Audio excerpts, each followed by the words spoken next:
Friends, boys and girls, we're back with another episode of Fitness, Fun and Fuckery. See, I like to take your dinner and drinks first before you slip your hands in sweaty cup. Call me old-fashioned, I'm kind of a big deal.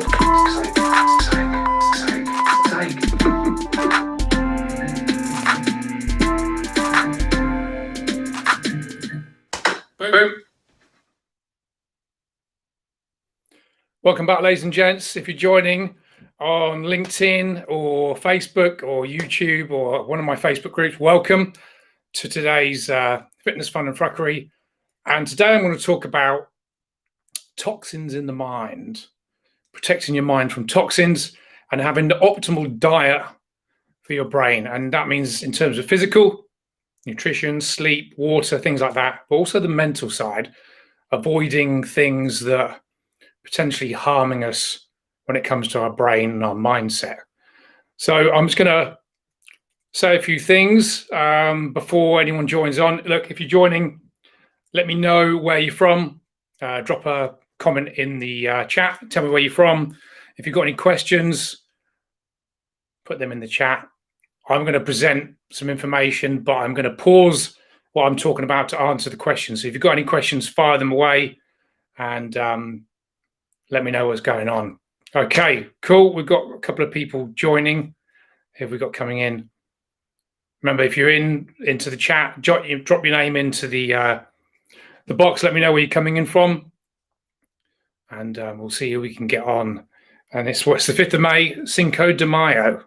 Not a very good accent there, Mexican accent, but there you go. 5th of May. So protecting your mind from toxins and the optimal diet. And this is based on a lot of the things I see from different people. You know, people often talk about nutrition and taking care of their health. Oh, we've got Kabir. Hi, Kabir from Chelmsford. Awesome. Any suggestions on what to eat, try and drink with fasting, Ramadan? Get back to that in a bit, mate. I want to stick to what I'm talking about here, if that's okay. Questions on the mind and mindset. The reason I'm going to talk about this today is because very often people think about their health in terms of their body, their input. You know, we're aware of taking care of our health by eating well, sleeping well, drinking lots of water. But very often, and we think that helps the brain, but very often we forget about the other information that we're digesting.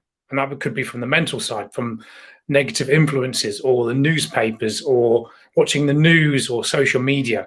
So we're going to look at it from two perspectives. First of all, from the physical side, nutrition, sleep, water, things like that, and also from the mental side of things. So first of all, I want to look at things we can do to optimize our health in terms of our body, but also our brain. And the first thing we have to do, we have to optimize sleep. Sleep has got to be one of the most important things. Well, I'd say it's got to be. It definitely is. Sleep is the most important thing we can do for our health. And it's very often neglected. You know, a lot of people say, well, you know, I want to detox the brain, or what's the best thing to improve my health? And sleep would absolutely be the number one. Most people don't get enough sleep, and it's not necessarily the amount of sleep. It's usually the quality of sleep that we need to look at. And there's various things that we can do to get the best sleep.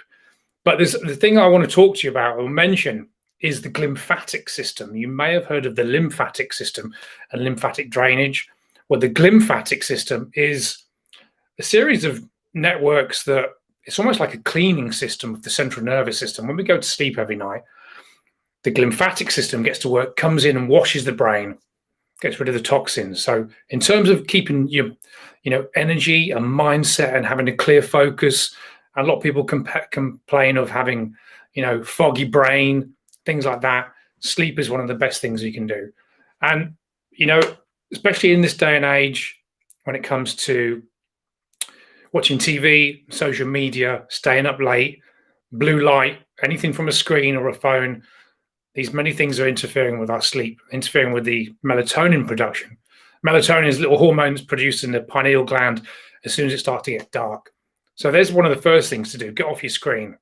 Get off your screens an hour and a half, at least 60 minutes to 90 minutes before you think about going to bed. And one of the best things you can do to optimize sleep is to go to bed at the same time and wake up at the same time, and try and do that 7 days a week.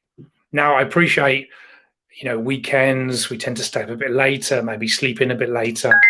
But I'm just thinking in terms of optimal health, the body responds to going to bed at the same time, getting up at the same time as often as possible, because it's really good for circadian rhythm. Circadian rhythm is just a natural cycle. So the better cycle you can get in, like, for example, you could go to bed at 10, get up at 6, get up at 5, whatever your schedule allows. But stick to that as often as possible. As I said, it's not always, it's easier said than done because of life. I'm just saying, if sleep was a problem, the first thing you'd want to do is look at going to bed at the same time, getting up at the same time. So there's the routine. Talked about blue light. Want to get off those screens. What else can we mention in terms of sleep? Caffeine.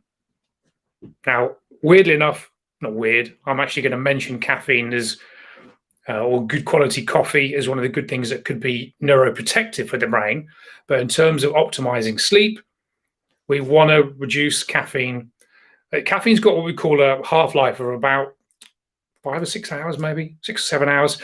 And what that means is 6 or 7 hours later, half of the caffeine from your cup of coffee will be present in your bloodstream. Now, for some people, that might not be a problem, but if your sleep is poor and it's been affected, we want to reduce caffeine. Like, if you have a strong cup of coffee at 2 p.m., come 8 p.m., there's going to be half the amount of caffeine still in your blood system. So if you're a light sleeper and it's a problem, maybe having a cup of coffee at 3, 4, 5 p.m. is definitely going to have an impact on the quality of your sleep. Whether, it stops you getting to sleep quickly or even staying asleep, sorry. There's coffees we want to look at. What else can we look at in terms of sleep? It's just we need to get it. We need to get it every night. It's free, but it's very often neglected. So that's the first thing. And I've got a lot to cover here, so I'm just going to whip through these.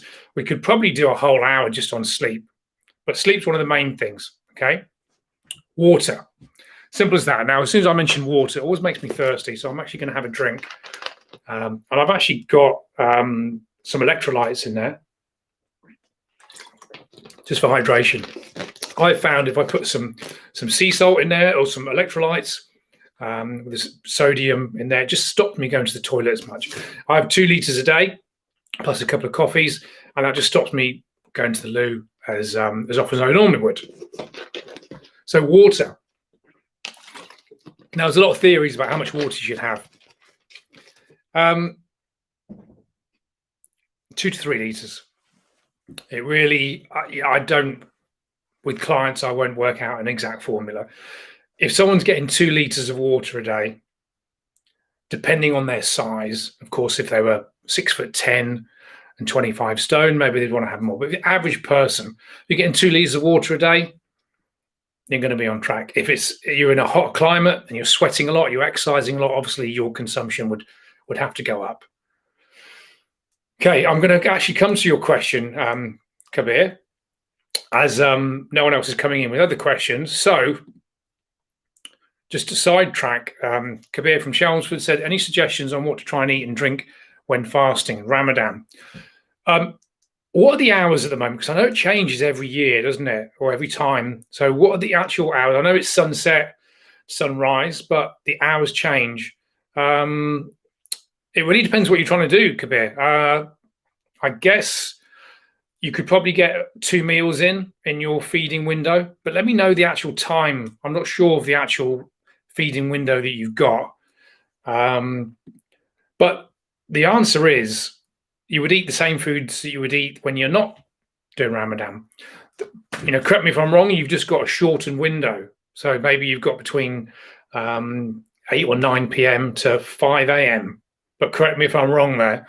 So maybe you can eat at once and then again at midnight, go to sleep. I'm not sure. But in terms of eating food, in terms of gaining weight or fat loss, remember, the only way you gain weight is by being in calorie surplus. So if you overeat, even if you have 1 or 2 small meals, or 2 meals rather, not small, you could still gain weight. You should be able to lose weight with Ramadan. Of course, obviously, Depends on how much you consume. If you consume 2,000 calories in one meal, and that puts you into a surplus, you could still gain weight. So give me a little bit of context there, Kabir. But the foods you could eat in Ramadan are no different to the foods you would eat when you're not fasting. So, all right, a few people coming on now. Okay, so we mentioned sleep, we mentioned water, and for those that are joining, let me know where you're from. Drop your name and where you're from, location, anywhere in the world in the chat, and any questions. So we mentioned sleep, we mentioned water. One of the big things in terms of toxins in the body, in the brain, is limiting your alcohol. Now, note that I don't say cut alcohol out. Alcohol, as we know, is, well, to be fair, it's a toxin. It's not good for our health. It really isn't good for our health. But I would be hypocritical if I stood here and said you should eliminate all alcohol. In an ideal world, we wouldn't drink alcohol. Let's face it, if someone invented alcohol now, imagine if alcohol didn't exist and someone came along and said, you know, I've got this substance that when you drink it after 2 or 3 drinks, it can make you happy, but can also make you a bit pissed off and a bit aggravated and maybe a bit depressed. And it's going to cost the health service millions of pounds every single weekend. And people are going to crash their car, and it can give you liver disease, all the different, the social fallout from alcohol, and the cost to society is huge. The damage that alcohol does on a grand scale across the world is more than all the other drugs combined. More than heroin, cocaine, tobacco, all of those combined. They don't even come close to the damage that alcohol does. So we all know that. It's not good for us. But it's our legal drug. It's not frowned upon in society to have a few drinks. And a lot of people can enjoy alcohol responsibly. It's only a problem if it's causing you problems, as in someone is drinking far too much and it's maybe costing them on all levels, emotionally, mentally, physically. So it really depends. The devil is in the dose. But in terms of looking after your brain, we probably could all benefit from reducing alcohol. If you're having, you know, a couple of drinks a night of the week, every night of the week, or binging on the weekends, we absolutely could benefit from reducing alcohol. Absolutely. It's just not good for our health. So if you're a heavy drinker, the obvious thing to say to you is reduce your drinking. It really is as simple as that.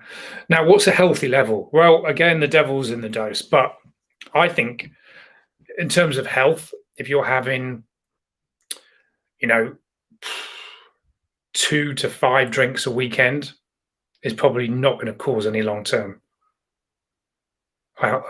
problems. Alexo has mentioned yoga. Yeah, yoga. You put yoga question mark. What about yoga? Great, yoga is awesome. But give me some context there, please, my man. But yeah, reduce the alcohol for sure. Look, I know this sounds a bit obvious, but a lot of people drink far too much. But in terms of looking after your brain, one of the most destructive habits you can have is drinking alcohol. Okay, the next point is a reduction of sugar and processed foods. Now, again, I'm not going to say eliminate all sugar, because you don't have to eliminate all sugar. But if someone's got a diet that's extremely high in sugar and processed foods, one, it's probably going to cause them an issue in terms of losing weight. That's not to say that eating processed foods and eating sugar makes you fat. It certainly doesn't. Remember, the only way you gain body fat is by being in a calorie surplus. So technically, you could eat 1,000 calories of sugar every day and still be in a deficit and lose body fat. Would that be optimal? No. Would it be putting a strain on your body? Possibly. Would it be optimal for your brain? Definitely not. When you're raising your blood sugar. So there's no doubt that sugar should be reduced for a lot of people. But is that causing people to gain weight itself? No. So we want to have a reduction in sugar, maybe for some people, maybe not for others. Processed foods for sure. But we know the processed foods, you know, they're full of crap, full of sugar, full of fats that we probably don't need, full of fillers and extra stuff that ideally we want to eat as many natural foods as we possibly can. I say natural because there's nothing that's natural. Even fruits, vegetables, and organic meat is going to have a certain amount of chemicals and things added to it in terms of selling and mass production and shipping across the world. So it's very tricky to say what's natural and what's not. But we want to have the best type of foods that we can get our hands on.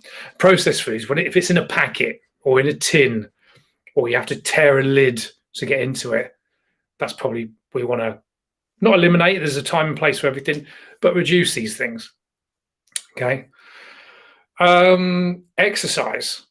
We probably want to increase exercise for most people. If we look at what exercise does for the brain, and we're talking about what we can do to help the brain and help the mind, and the best things to keep the brain young and from a neuroprotective positioning, exercise. Just going for a brisk walk every day, blood flow to the brain, one of the best things you can do. Now, we all know the benefits of exercise. And again, a lot of people think it's from a physical side in terms of the body. And for somewhere along the lines, there's been a disconnect maybe between people think the body and the brain is two separate entities. They're not. They're all one. It's linked. It's all one thing. So what's good for your body is good for your brain. What's bad for your brain is bad for your body, and vice versa. So exercise is one of the best things, obviously, for your heart, for your cardiovascular system, can help you lose body fat in terms of burning calories. But it's also one of the best things you can do for, when I say neuroprotective, I mean things like avoiding Alzheimer's or any neurodegenerative disease, Alzheimer's, dementia, Parkinson's to a certain extent, just blood flow to the brain. It's one of the best things you can do. We could all benefit from doing a little bit more exercise, probably, unless you're doing something every day already, and then you probably don't want to do too much more. But if you're not doing much, just get up and walk. Start there. So exercise is one of the best things you can do. Okay. So I talked about reducing sugar and processed foods. What about what things can we add in? So we want to obviously lots of fruits and vegetables. They're going to have foods that are high in antioxidants, different cofactors, enzymes that are all going to help the brain. But one of the best things I recommend is to add fatty fish, salmon, mackerel, herring, or if you don't like fish and you're not a vegetarian, maybe you want to have an omega-3 supplement, fish oil supplement. One of the best things you can do. And it's easier to say what fish oil doesn't do. It can help with, neurodegenerative diseases I talked about. It can help depression in some people. It's good for digestion. It's fantastic for your joints. It's a great supplement. So if you want to know the supplements that I use, I'm not going to push them onto you, but if you do want to know, drop me a message and I'll point you in the right direction. There's loads of good brands out there. I'm not going to recommend one particular brand. But fish oil, omega-3s, one of the best things you can do. And I touched on coffee before in terms of avoiding too much caffeine if sleep was a problem. But good quality organic coffee can have some amazing effects. And again, it's been shown from some of the research to protect our brain from some of those degenerative diseases, Parkinson's, Alzheimer's, dementia, things like that. Good quality coffee, great antioxidants in there. A couple other mentions, all the berries. So berries, blueberries, blackberries, raspberries, strawberries, anything with a berry. Great antioxidants, different vitamins, minerals, fantastic for the brain. And nuts and seeds. We mentioned fatty fish, omega-3s, nuts and seeds, 3, 6, and 9s, but it's also a great source of vitamin E, which are all very, very good for the brain. Now, in an ideal world, we would get all the nutrients that we need, optimal levels from our diet. I don't believe personally, from the research I've seen, been privy to, that we can get everything we need from our diet. That's not to say it's going to stop us living a longer life, because the research is kind of, some says it could, some say it doesn't make a lot of difference. I prefer to actually cover my bases. But research has shown that many of us fall short of RDA levels. RDAs are recommend daily amounts. So if we're short, even from a healthy diet, it might be wise to supplement. And I would recommend a good multivitamin. And there's some good ones out there, and there's also some really shitty ones. Good multivitamin, maybe some fish oil I mentioned. You could add vitamin D into the mix there. In an ideal world, we'd all get sunlight every day, an hour of sunlight on our body. But if you're in Europe, if you're in the UK, if you're in Northern Europe, you can forget about that. Even in the summer, there's just not enough of the right sun to get the vitamin D that we need. Probably need to supplement. Supplementation is probably another conversation for another time as well. That's a big topic. So there's some of the things we can do from a physical standpoint. So what about from a mental perspective? I said about having the optimal diet. Now, people think about taking things in and feeding their body and also their brain to a certain extent, but you have to be very careful of everything you consume and digest. And that means information. Because just like foods and things we take into our body, like water or lack of sleep or exercise can be good or bad for our body. Certainly the things that we watch on TV, the newspapers, the news channels, the people we hang around with, they can all be very, very toxic as well. So we need to be very careful. We need to be, stand guard at what goes into our brain. It's not just the food that we take in. Be very, very careful with the information. So my question to you guys is, what are you watching? What are you listening to? What are you reading? Who are you hanging around with? Your relationships. If you hang around with toxic people, very negative people, these things are going to have a massive effect on your brain chemistry. Are you reading the newspapers every day? A lot of people say, well, I need to be informed. But do you? Do you have to know every single bit of doom and gloom that's going on in the world? If you want to find all the things that are going wrong in the world, read the newspapers. The things are still going to go on. Look, the world is a wonderful place. It's also a really horrible, nasty place at times. But if you want to have find examples of that, read the newspapers every day. I'm not saying don't read the newspapers. I'm just saying we have to limit our exposure. We absolutely have to limit our exposure. All right, you don't have to. I recommend that you limit your exposure. I picked up the newspaper once, and I should have bought a newspaper on here, and we could have done this live. And the first 20 pages, the first 20 pages, there was 50 negative stories about death, famine, pandemic, disease, rape, war, politics, all the negative doom and gloom that we know is going on. But do we need to read it all day long? Do we need to see it? Does it need to be in our face?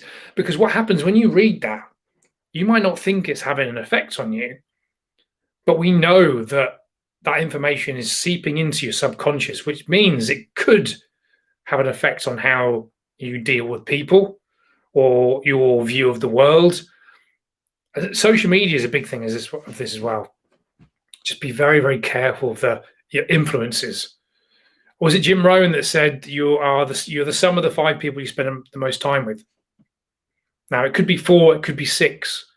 There's no exact science, but your environment absolutely will have an impact on how you show up in the world. And your environment is not just from people. It's the stuff you put into your brain, the stuff that you're reading, the stuff you're watching. Now, I don't want to make this about the pandemic, but we've been fed some bullshit over the last year. I'm not sure the truth has come out. I'm not saying that COVID is not a thing. Don't come down on me. I'm not saying that at all. I'm just saying we've not been told the truth. Maybe it's been exaggerated more than it is. Again, I don't know that for a fact. That's just my opinion. I'm just saying, if you looked at the newspapers, certainly for 5 or 6 months last year, from about April, May, June, July, all the way through the summer, certainly in the UK, it was doom and gloom, the death rate. It was all the things, that this virus is going to rip through the country, all the doom and gloom. And it's affected a lot of people's attitude towards this. So be very careful of the information you're taking in. So I don't want to get into the COVID and pandemic. It's not what this is about. That's just one example. So be very careful of the stuff that you read, the people you listen to, the people you hang around with. Now, here's the big thing.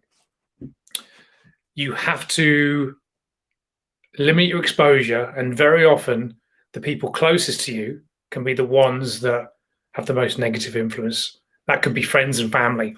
Very often family. Now, this is a tough one. People say, well, Gav, are you saying I shouldn't hang around my family? No, I'm not saying that. But Gav, should I limit my exposure to these negative influences? Absolutely. Fucking absolutely. If they're causing you problems, if you walk away from a conversation with your members of your family and you feel like shit, you feel negative, or you don't feel empowered, or it hasn't been uplifting, and you just feel like, that was just, and we can't choose our family. We can choose our friends, but we can't choose our family. So if you've got those negative influences, it's absolutely, my advice to you would be to try and limit their exposure to them. And that's easier said than done. If you've got parents and you have to see them all the time and they're dragging you down, they're very negative, and their outlook on life is not what you want to subscribe to, you're going to have to limit your exposure to them. With friends, it's easier. You can just cut them out of your life and they're not friends. So all of this, the environment, the people you listen to, the people you spend the most time with, the things you read, the things you digest, the TV programs you watch, the political bullshit that you feed into, the social media, the groups you're in, are they feeding you in a positive way, or are they influencing you in a negative way? And to be very, very careful. Now, I'm going to pull up something. I'm going to read something, actually. You may have heard this before. It's the tale of the two wolves. It's a Cherokee tale, Native American story, and I'm going to read it. So an old Cherokee is teaching his grandson about life. A fight is going on beside me, he said to the boy. It's a terrible fight between two wolves. One is evil, his anger, envy, sorrow, regret, greed, arrogance, self-pity, guilt, resentment, inferiority, lies, false pride, superiority, and ego. He continued, the other is good, his joy, peace, love, hope, serenity, humility, kindness, benevolence, empathy, generosity, truth, compassion, and faith.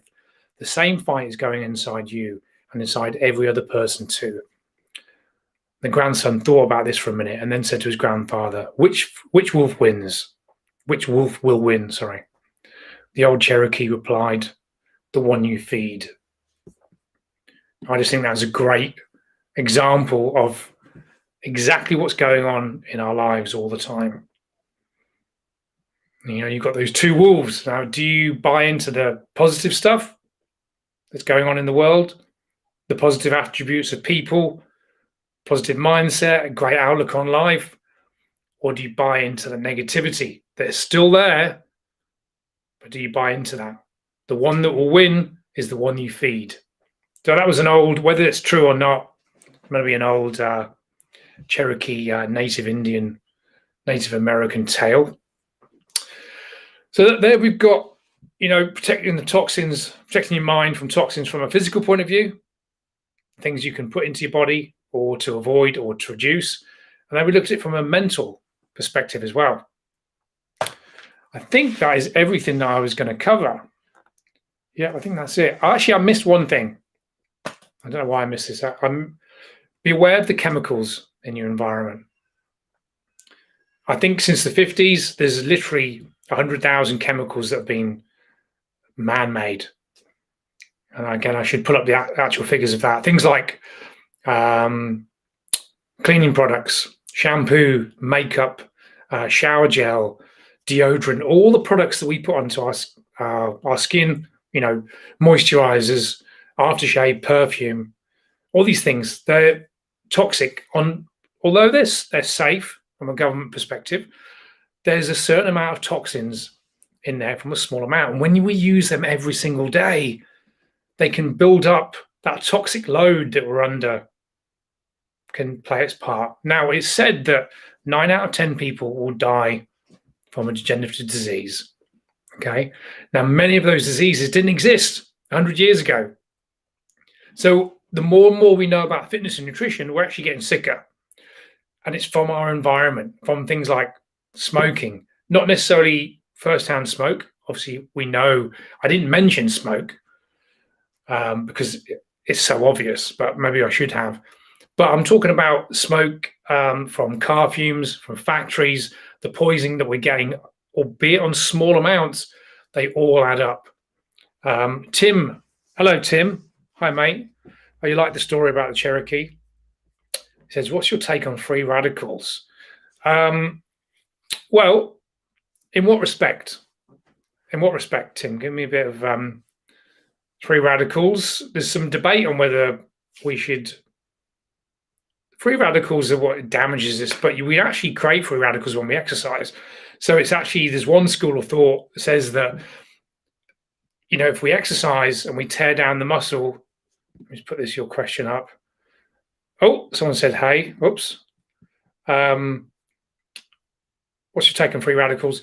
There's one school of thought that says that when we exercise, we're breaking down the muscle, and any sort of form of stress will cause free radical production. Now, people say we want to reduce free radicals, so they take a load of vitamins and minerals, and it's actually been said that we actually need that stress for the body to repair, come back stronger, fitter, faster, whatever. We actually need that damage to create some type of reaction and the body to come back stronger. So free radical damage is not always a bad thing, but it really depends. So give me some context there. Anyway, I was talking about toxins, chemicals in the environment, in the atmosphere, from just in our own home. We've got to be very careful. Now, here's the thing. You can get all these products that are chemical free or have a reduction in chemicals, but they're just not that good. Who's used deodorant that's going to be, you know, paraben free, and you just start to smell by the end of the day. So a lot of these products, they're just not as good, and they're maybe a bit more expensive. So until they can actually find products that work as well as their chemical counterparts, I think most people are going to continue to still use them. So I mentioned that. And I think that's it. Has anyone got any questions? Sarah's saying, hey. Hi, Sarah. Tim, give me a bit of context with regards to free radicals. You still there, mate? Okay. Well, look, it's a very quiet live today. No problem. But look, hopefully that's given you some food for thought. The stuff that we digest and take into our body from a physical viewpoint: sleep, water, nutrition, chemicals, smoking, coffee, all these different things we talked about. Also from the mental side. In terms of information, newspapers, the news, social media, the friends we hang around with, the toxic environment that we digest into our brain. Sarah is saying, I miss most of this. Love your vids though. Thanks, Sarah. Appreciate that. Oh, Darlene, detox method. Darlene, you rock. Detox method. Awesome. Any more questions?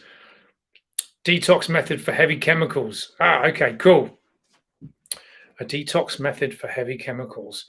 Do you mean in terms of lead in the body, or chemicals that we're exposed to in? Yeah, also, yeah. I think you covered it with what you said about toxins around us. Yes, I did. Darlene, I just said all the things. If you've just come into this late, go back and watch this at the start of the recording, and I talk about all the things that you can avoid in terms of toxins for the brain and the body, and also things you can add in that would help to detox. When people say they want to detox, the best thing to do in terms of detox is not to take a pill or a potion or a liquid, or is just to eat as healthy as you can. Water, sleep, exercise, and a few of the supplements I mentioned. That would be the best detox. And I say that in quotes because your liver detoxes your body. So we don't want to fuck with what the liver does, but you want to feed your body the best things to help it detox itself. So there's no certain detoxification, but that would be the thing. What we could do is a sauna.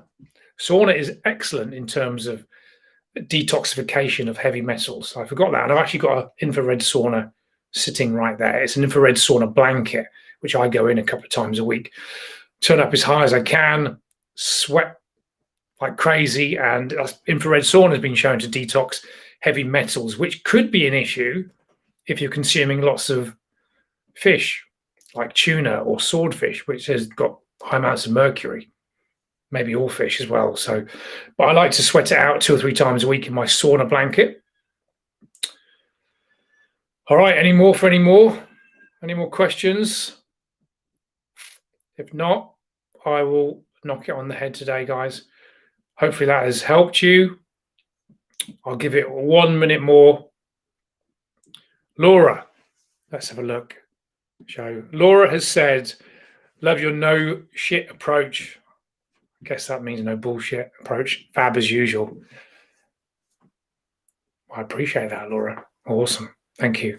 Are you on LinkedIn or are you on Facebook? Where are you coming in from? Thanks for that, Laura. Tim has said, I think the point is we can't control the pollution around us, but we can just do the best we can, what we control, like healthy diet. Absolutely. We can't control. We just have to do the best we can. You know, if you want to be completely or have no exposure to the chemicals and the toxins around us, you need to find another planet.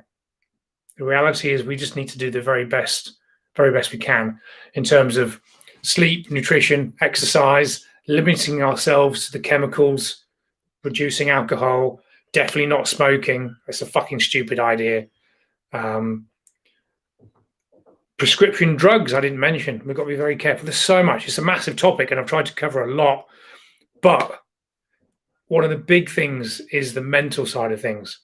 Don't neglect the information that you're taking in from the newspapers and the people you hang around with, that toxic environment, stress. Kind of mentioned stress slightly. I didn't actually mention the word, but that's kind of what I mean, a toxic stress. Stress is one of the big things as well. This is a huge topic, and I probably should have broken this down into just a couple of sections. Okay, so thanks for that, Tim. Darlene, distillate teas, green teas help. Sure, green tea, great. But in terms of overall benefits, there'd be a lot of things you could do before green tea. Don't get me wrong, darling, green tea's excellent. But if someone's not sleeping well, drinking green tea is not going to make any difference to them.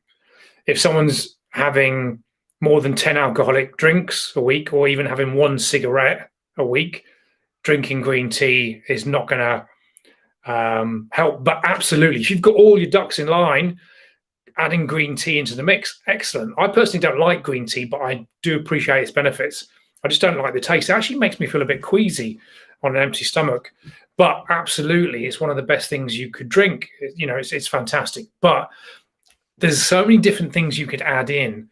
But I've tried to stick to some of the larger things, the more basic things.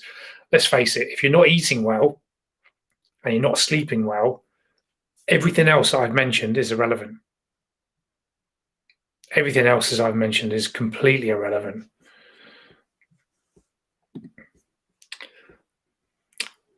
Awesome. Thanks, Tim. Appreciate that.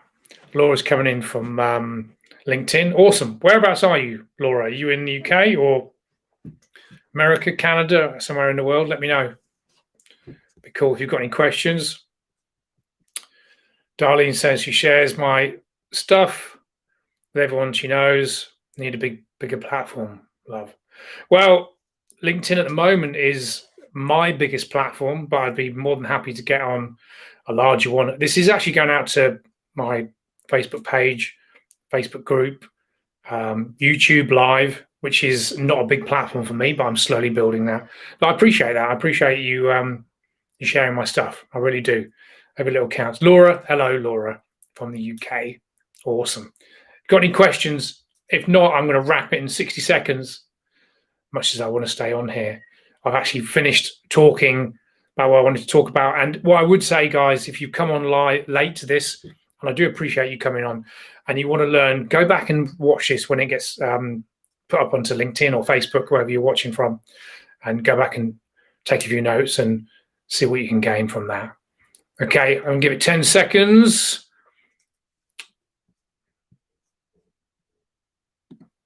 Okay, maybe 5 seconds. Any more for any more?